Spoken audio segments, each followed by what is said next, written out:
Welcome to Happy Hour, brought to you by Best Damn Bookkeeping.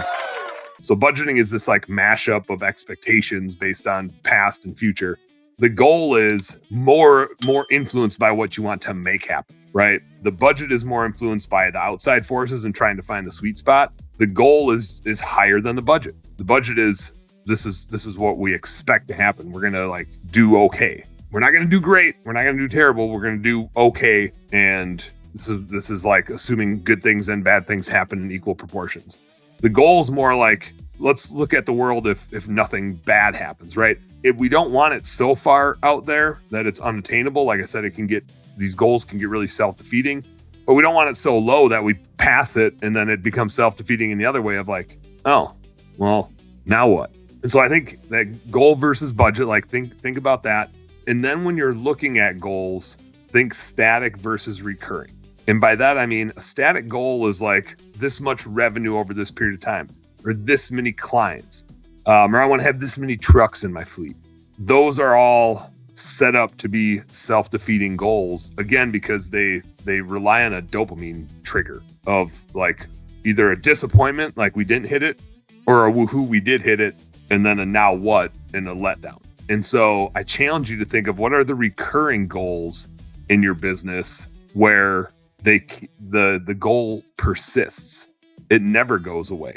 It's always something to be striving for. And so when you're off goal, you're working back towards it. And when you're there, you're trying to stay there.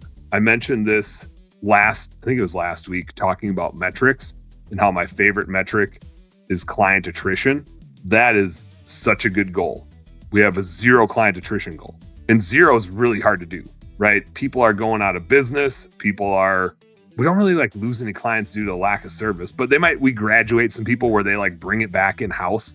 And so we're always looking at that client attrition, and it's rare that we hit 0, but that goal never changes. We're always trying to hit 0. We never want to lose a client for any reason.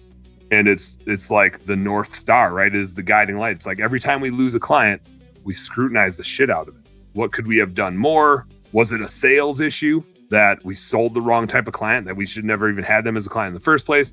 Was it a service issue that we didn't deliver what we said we were going to deliver? Was it a change in the business environment that, hey, we used to be useful to them, but now they're doing $4 million and they're going to bring it in-house and just hire somebody locally or internally or whatever the case is? Or like, did we fuck up, right? Hey, home service heroes, thank you guys so much for tuning into our home service happy hour content today.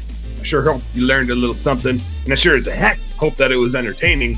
If you did find it fun and entertaining, make sure you like and subscribe to the channel for more cool, fun, entertaining business content. And speaking of which, stay tuned. There's a little more here and a little more right here.